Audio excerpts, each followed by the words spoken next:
Hello, everyone. I'm Paulette Williams-Thomas, and I welcome you to the July 17th, 2025 episode of Free Pod. I'm excited to share the spotlight today with none other than Mr. Tim Connors. Now let's check out what's going on. Thank you, Paulette.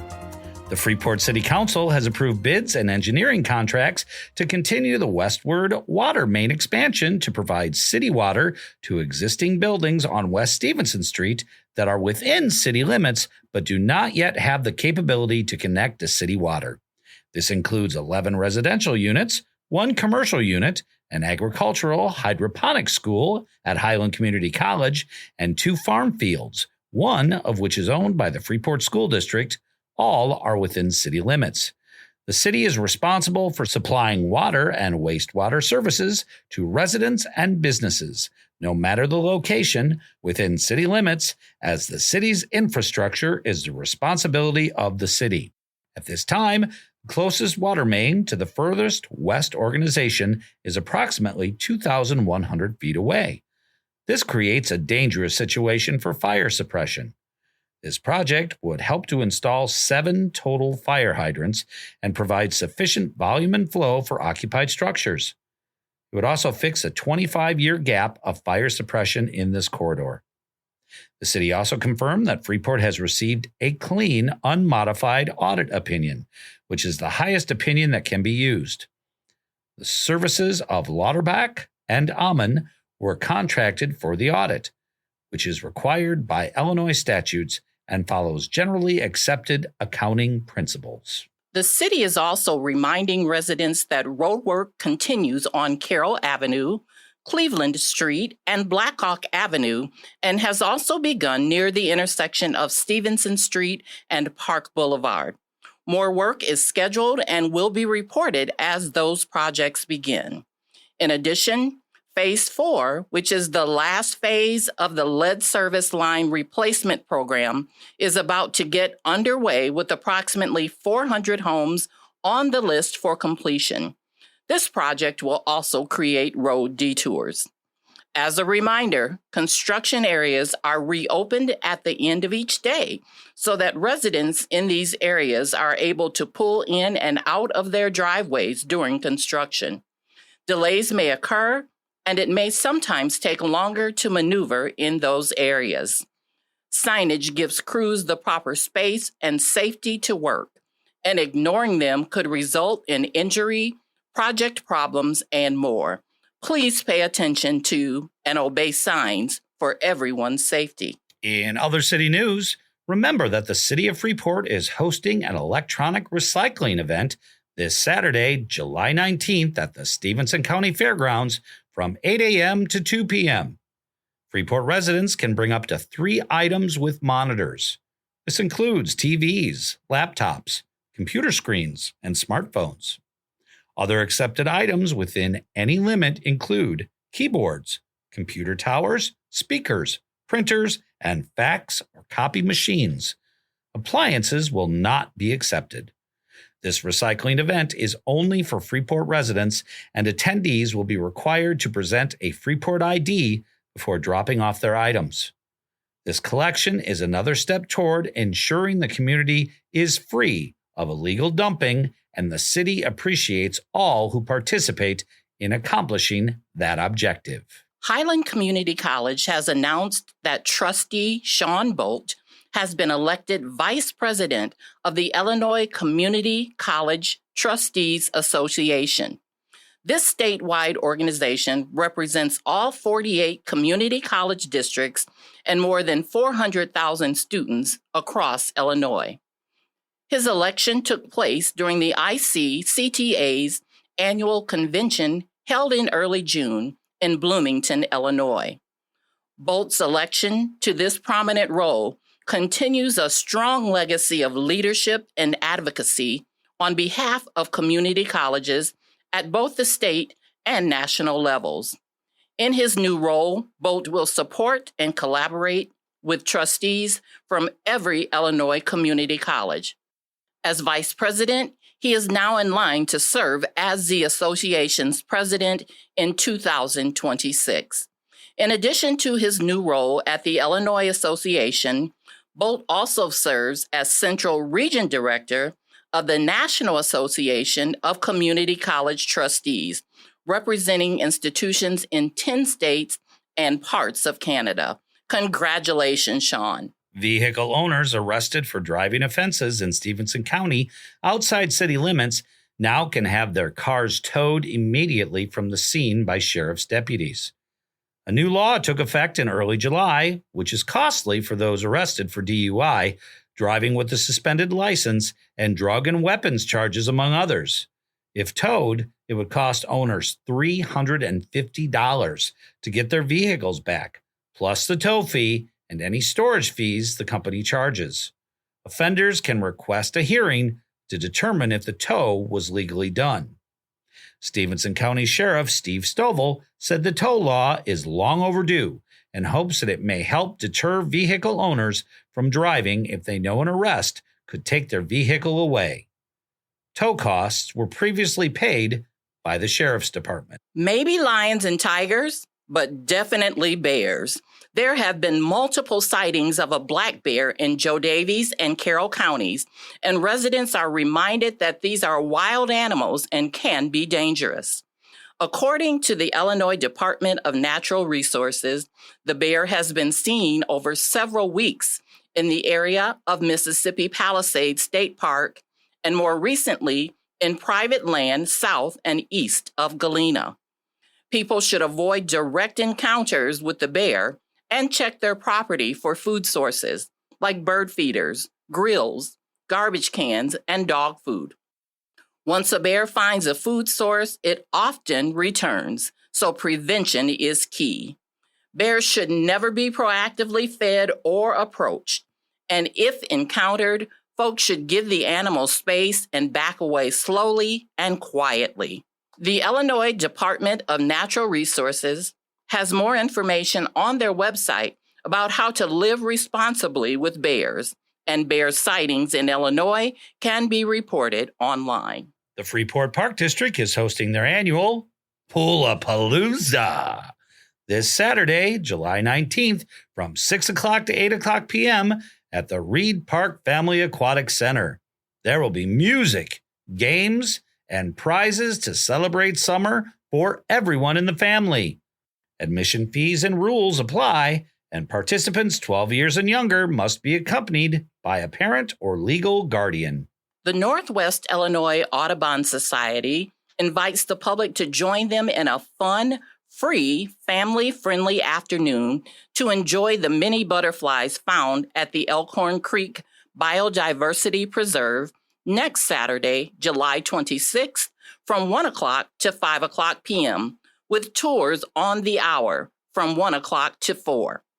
Attendees can join guided butterfly tours or look on their own for the many winged beauties with colorful names such as buckeye, great fritillary, coral hairstreak, Milbert's tortoiseshell, peck skipper, red-spotted purple, and American snout. To date, 38 species of butterflies and skippers have been documented at the preserve.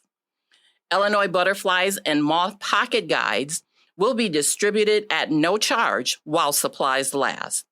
A shady rest area with chairs, restrooms, cold beverages, snacks, and information about pollinators will be available. The preserve is located about 3 miles southwest of Forreston, in the southeast corner of West Grove and Freeport Roads, with the parking off West Grove Road. If the weather is questionable, call Mary Blackmore at 815-938-3204, no later than 10 o'clock a.m. on July 26th for updates. The 21st Regional Juried Exhibition at the Freeport Art Museum that opened in May will be closing after this Saturday, July 19th.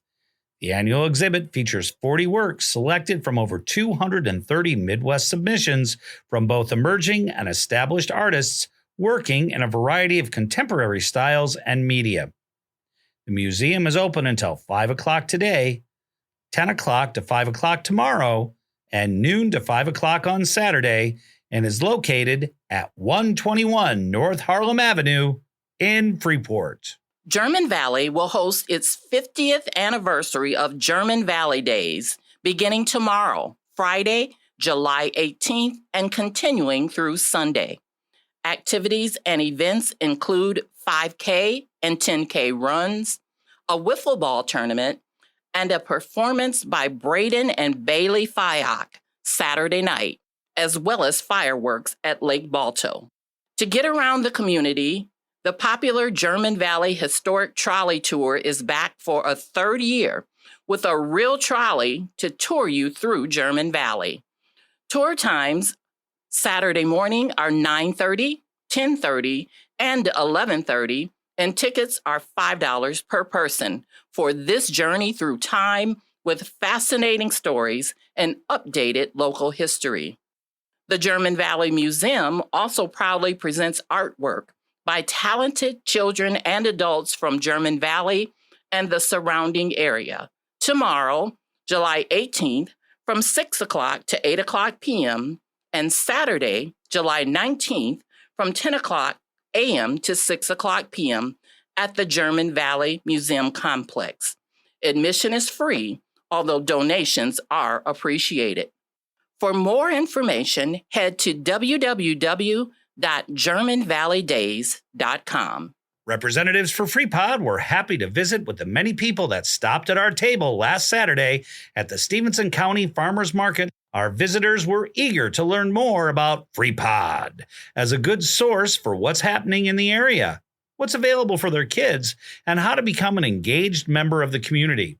Lots of new listeners learned how to sign on, while current listeners talked with us about what they like. Most weeks, we ask if you'll consider a donation to Freeport.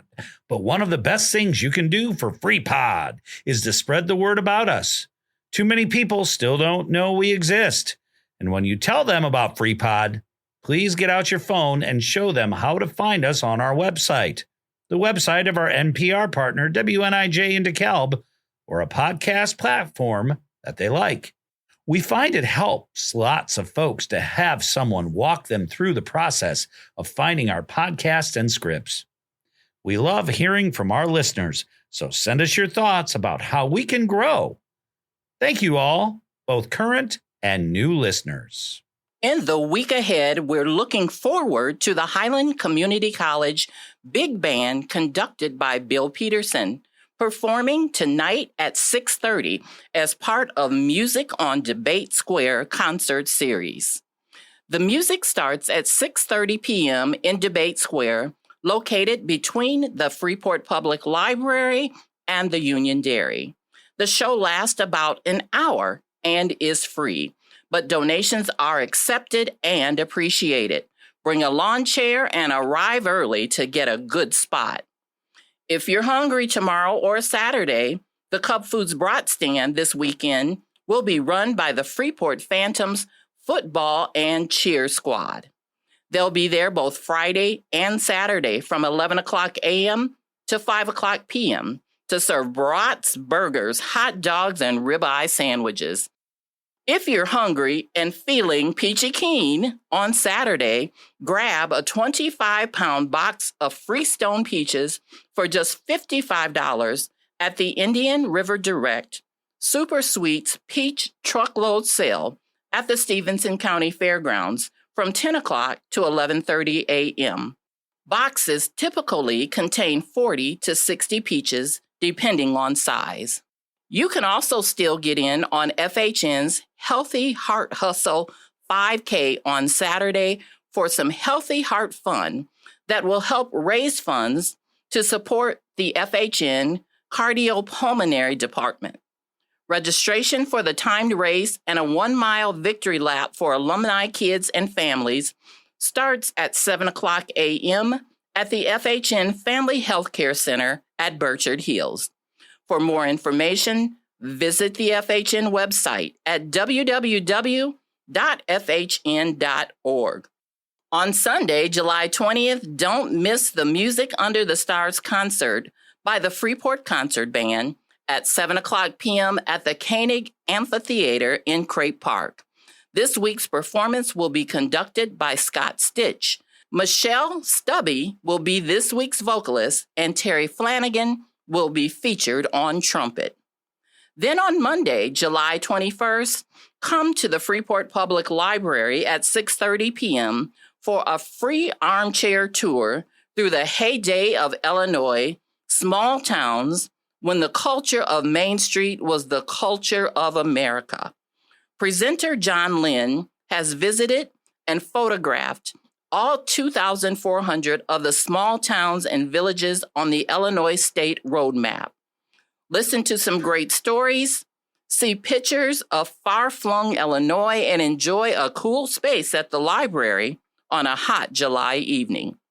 If you are looking for something to do this week or any week, visit the Greater Freeport Partnership website at www.greaterfreeport.com and click on Weekly Events for a comprehensive listing of many more entertainment and dining events and activities throughout Stevenson County. You can also subscribe to the City of Freeport's monthly newsletter at their website, www.cityoffreeport.org. We have links to both in the print version of FreePod episodes. In closing, if you haven't already done so, be sure to listen to this week's Alan Wenzel Experience as he interviews Kate Boyer, Executive Manager for the Stevenson County Fair. The interview is available online and can be listened to anytime. Next Tuesday on the Alan Wenzel Experience, he interviews Highland Community College President Chris Kaburski and Highland Chief Executive Officer Rich Haight about plans for the 2025-2026 school year. Their conversation will post at noon on Tuesday, July 22nd, and be available to listen to then or at any time after that. Just head to our website or your favorite podcast platform to select the programs of your choice. As always, FreePod couldn't come to you without the Mass Communications Department at Highland Community College and our community liaisons and reporters. Thank you, Arthur. Thank you, Team FreePod. You can always find us on our Facebook page or the website of our national public radio partner, WNIJ in DeKalb, at northernpublicradio.org. For more info, including how to make a tax-deductible contribution to support our work, visit our website at freepod.org. Hey, if you're still feeling peachy keen or you're chasing an American stout butterfly, keep going for it, because our time's up for this week. Tune in again next Thursday at noon or anytime after that on our website or your favorite podcast platform. For more about what's happening in Freeport, thank you for listening. For Paulette Williams Thomas, me, Timmy C. Have a great week. This has been FreePod.